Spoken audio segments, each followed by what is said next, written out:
Olá pessoal, professor Lucas Amaral por aqui e hoje venho mais uma vez responder uma pergunta que recebi lá no meu Instagram. Fiz uma votação entre os meus seguidores para saber qual assunto que era mais interessante, que eles queriam escutar. O que coloquei ali, né, foram assuntos parecidos, basicamente interpolação em 3 programas diferentes. Falarmos de interpolação e de krigagem no R, que é uma linguagem de programação, no ArcGIS, que é um SIG pago, talvez o SIG mais poderoso que temos, e o QGIS, que é um SIG gratuito utilizado mundialmente, e como eu esperava, a krigagem, ou seja, a interpolação geoestatística no QGIS, venceu essa votação. Então a ideia desse vídeo hoje é falar um pouco para vocês sobre isso e já adianto, né? Não vou ensinar a fazer a krigagem no QGIS aqui, vou comentar um pouco sobre isso. Por quê? Até porque eu acho que o QGIS não é a melhor ferramenta hoje para isso. Tá? Então, vou colocar por que eu penso isso, colocar algumas alternativas para vocês. Então, vamos lá. Fiz aqui uma listinha.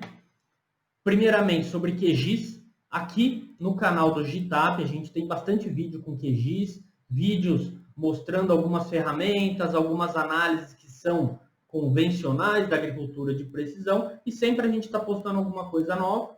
E o QGIS é um SIG livre de código aberto. Quem domina a programação, linguagem Python, linguagem R, consegue criar várias soluções e criar uma interface com o QGIS, então é possível criar seus próprios complementos, suas próprias ferramentas.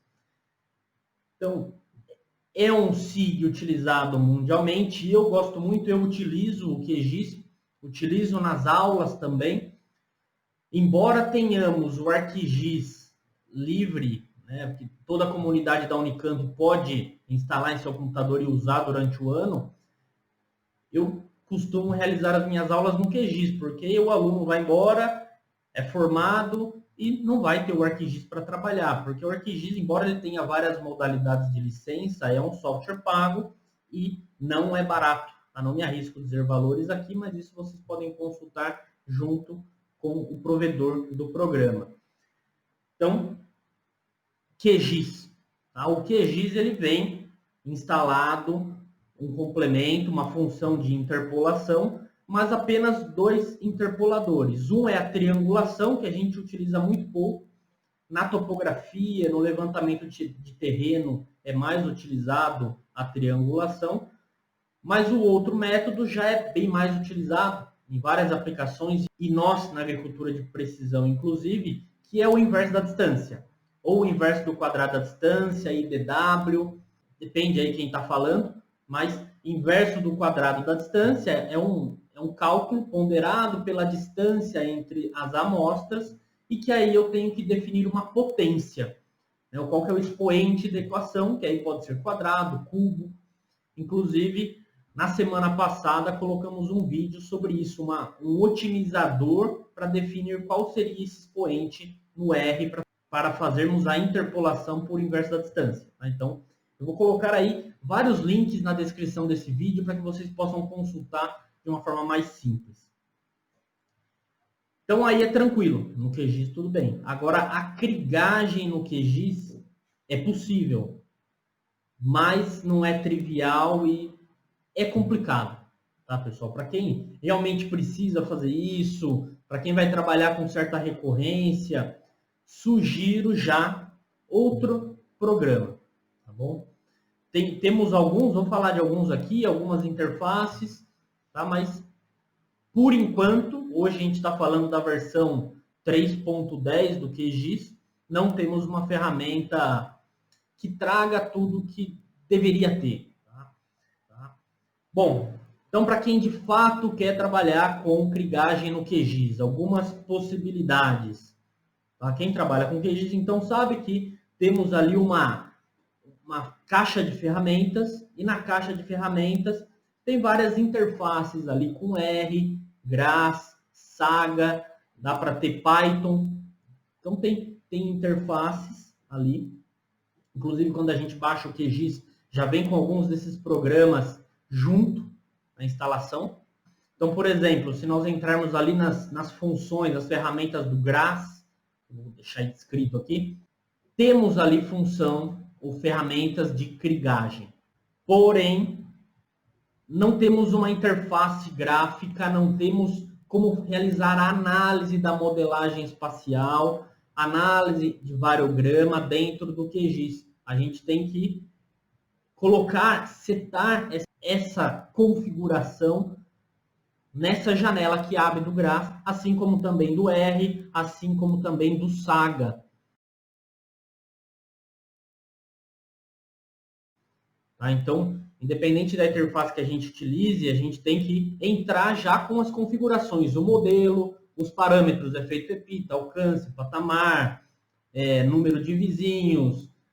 Tem várias informações ali que eventualmente a gente tem que configurar diretamente nessa janela. Então, tem que fazer análise fora. Então, a minha sugestão é sempre faça análise fora, interpole fora, depois a gente só visualiza o mapa no QGIS, eu acho mais fácil. Tá bom?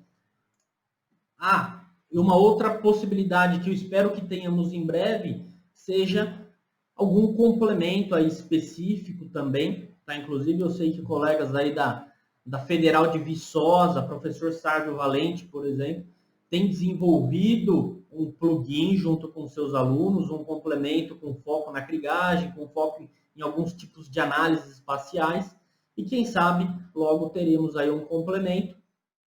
Então, pessoal, o caminho que eu tenho no QGIS, inclusive é o caminho que eu ensino em uma das aulas do meu curso de Geoestatística, é realizarmos essa modelagem usando a interface do QGIS com o Saga GIS. O Saga GIS é um software mais antigo, mas ele permite realizarmos a modelagem variográfica, apesar de limitado em alguns pontos. E aí depois a gente faz essa modelagem no Saga com os parâmetros adequados e depois na janelinha que abre no QGIS a gente coloca esses parâmetros e realiza o cálculo de fato da krigagem dentro do QGIS. Não gosto, tá? Porque daí a gente tem que abrir os dados no Saga, temos dificuldade com conversão de tipo de dado. No Saga temos alguns modelos de variograma para ajustar, que não são modelos convencionais que utilizamos no caso de geoestatística, que seria o esférico, exponencial e gaussiano, pelo menos.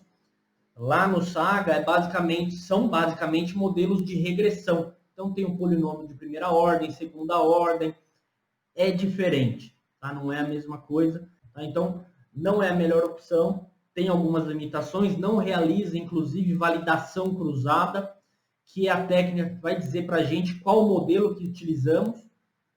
Ali no Saga, basicamente, ele viu o modelo que melhor se ajustou ao semivariograma experimental, ao lag do semivariograma. Tá? Não vou falar muito de estatística aqui. No canal aqui do GitApp mesmo, tem alguns vídeos que a gente fala mais sobre isso. Tá bom? E no meu curso de estatística, obviamente, os alunos têm esse aprofundamento. Tá? Então, limitações, a gente faz no Saga, modela. Agora a gente fala, tá, é isso aqui que eu vou utilizar. Daí a gente abre no QGIS e trabalha, seleciona essas informações lá para realizar a krigagem. Tá? Essa é a opção mais viável aí que eu encontrei e conversando com outros colegas é a que existe. Outra opção que eu prefiro, não gosto de R, que eu já vou falar para vocês. Tá, vou falar já, vai. O R é uma linguagem de programação. Temos vídeos, temos, na verdade, uma playlist toda de R aqui no canal do GitApp. E pode ser um pouco mais difícil de realizar essa análise para quem não tem domínio, para quem precisa, talvez, realizar aqui um mapa, outro ali, não tem um foco nesse trabalho. Então, às vezes, que é uma ferramenta mais simples. Para quem quer se desafiar no R, aprender uma linguagem de programação, se desenvolver nisso, que eu acho fundamental, principalmente para quem está na academia. Para quem quiser, temos os vídeos. Tá? Vou deixar na descrição aqui também o caminho para o GitHub do grupo. GitHub é onde a gente é um repositório, é uma forma de armazenar e disponibilizar as rotinas de programação junto com os dados de exemplo. Então, vou deixar aqui para vocês. E aí no R a gente tem diferentes pacotes que dá para a gente trabalhar e realizar a crigagem. Tá? Os principais são GStat e GeoR. Temos scripts de exemplo lá no GitHub. Tá? Mas para quem não quer, uma opção gratuita e bastante simples de trabalhar é o Vesper. O Vesper é um programa já antigo, diria que já tem aí seus quase 20 anos, de uma instituição de pesquisa da Austrália, e ele continua operacional. Tá? Ele acabou não se desenvolvendo muito, mas ele tem uma interface legal, como eu coloco aí para vocês verem um variograma. Tem algumas funções de ajuste, é bem intuitivo, é interessante, então também vou deixar na descrição do vídeo um link para vocês saberem mais sobre isso.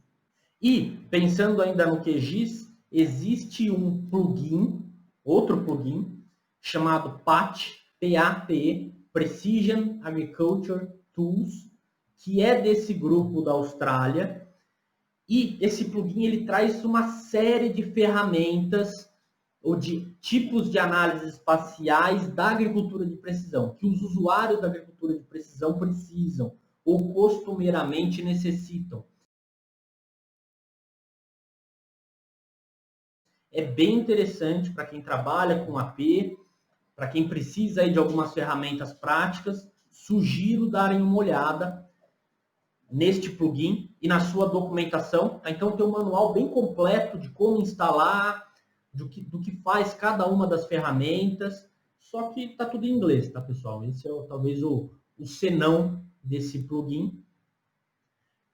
Mas está aí na descrição do vídeo também, para quem tem interesse, olhe. E eu falei isso por quê? Porque ele utiliza o Vesper para fazer interpolação.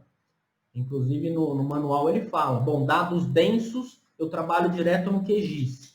Para dados mais esparsos, que aí eu tenho que ter cuidado na modelagem variográfica, que são os nossos dados de amostragem de solo, por exemplo, aí eu tenho que abrir o Vesper, fazer a mesma coisa que eu falei para vocês com o Saga. Abro o Vesper, modelo o variograma, nesse caso eu anoto ou eu pego o arquivo que o Vesper salva e trabalho na interface do PAT desse plugin lá no QGIS. Então vejam que demanda um trabalho. Eu prefiro logo abro os dados direto no Vesper, modelo, interpolo no Vesper mesmo, e aí eu abro os arquivos no QGIS, acho mais fácil. Tá? Então são essas as ferramentas, as possibilidades que eu gostaria de conversar com vocês. Tá? Tendo dúvidas, coloquem aqui nos comentários. Fazendo aquele merchan de youtuber, pessoal. Inscrevam-se aqui no canal, tá? A gente está sempre liberando conteúdo. Agora a gente também no GitHub tem um podcast. A cada 2 semanas aí, mais ou menos, a gente vai lançar um material, lançar um podcast, vídeos, publicações. Fiquem de olho no meu Instagram, no meu LinkedIn, Instagram, YouTube do GitHub, tá? Para não ficar de fora, não deixar passar nenhuma informação a mais que a gente, porventura, venha divulgar e interesse para vocês. Tá bom? Então é isso. Continuem lançando ideias para mim. Me mandem direct. Quando eu abrir uma caixinha de pergunta lá no Instagram, deem ideias de temas, que aí toda semana eu seleciono alguns temas, coloco para votação e o vídeo, ou na verdade o assunto mais votado, eu venho aqui fazer um vídeo para vocês. Estou tentando fazer isso toda semana. Tá bom? É isso então, pessoal. Até a próxima. Obrigado.